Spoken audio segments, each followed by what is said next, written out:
What is a menstrual cup? Menstrual cups are bell-shaped devices you insert in your vagina during your period. Most have a stem or loop to make insertion and removal easier. They're often made of silicone, but can also be made of latex or rubber. The cups collect, rather than absorb, blood as it is shed.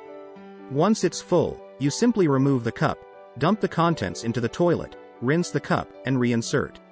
Depending on your flow, they can be worn up to 12 hours at a time. Cups can last for years if regularly cleaned and cared for. Established brands like Divacup and The Keeper have been popular for decades. Now, newer designs like Miluna, Ruby Cup, Cora, Flex Cup, Intimina Lily Cup, Salt, and Lunette offer more options for shape, size, softness, and capacity. You can pick the shape and length of the menstrual cup stem to fit your liking. With so many options, it can be overwhelming to know which to go for. Let's start with the basics. Find a shape that works for your body. To find the best cup for you, ask yourself a few questions. Is your cervix low or high? Your cervix is the lowermost point of the uterus, where your uterus and vagina meet. Depending on where your cervix is located, you might want a shorter or taller cup. You can do a self-exam if you want to find your own cervix. Insert clean fingers into your vagina until you feel something firm. While your vaginal tissue is soft, the cervix feels harder and has a dimple or small opening. Pamela Behrens, MD, who works as a professor of obstetrics and gynecology at the McGovern Medical School at UT Health Houston, says that most people who haven't given birth have fairly high cervices, meaning they might want to start with a taller cup. If you've tried a cup that was tall and found it uncomfortable, you may want to try a shorter, smaller, or more flexible cup. Have you given birth?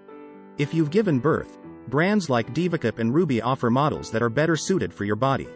Sybil Ruth Isguera, MD, an assistant professor of gynecology and obstetrics at Johns Hopkins University in Baltimore, says to talk to your provider at your 6-week postpartum checkup about when it's safe and comfortable for you to use a menstrual cup again.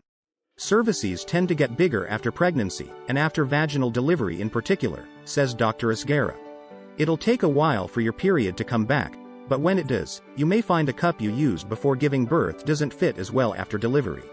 If it's causing pain or irritation, you should reassess what would be most comfortable for your new body. On the other hand, if you've never been pregnant or had a vaginal delivery, Isguera says, chances are you can use a smaller menstrual cup. How long have you had a period? Your period, like the rest of your body, changes as you age.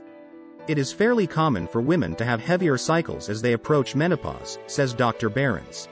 Typically later in your 30s and 40s, you'll tend to have heavier cycles than you did in your younger years. A cup that can hold more volume may work better for someone approaching menopause, and a smaller cup may be better suited for a teen. Is there anyone who shouldn't use a menstrual cup? By and large, most people who get periods can comfortably and safely use menstrual cups. It should be noted, though, that for people who have IUDs, a menstrual cup can slightly increase the chances of the IUD being expelled, according to a study of copper IUDs published in the journal Obstetrics and Gynecology in May 2020. If you're allergic or sensitive to silicone, be sure to find a cup made of latex or rubber, or vice versa.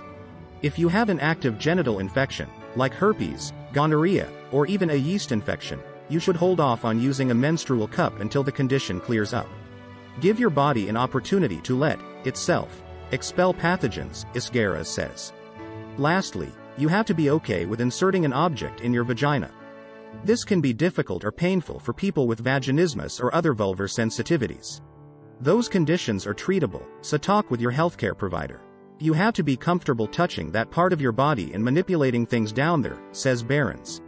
Inserting an object in your vagina can also be triggering for people who've experienced sexual assault or other traumas. You know your body best. Don't force yourself to try something if it doesn't feel right.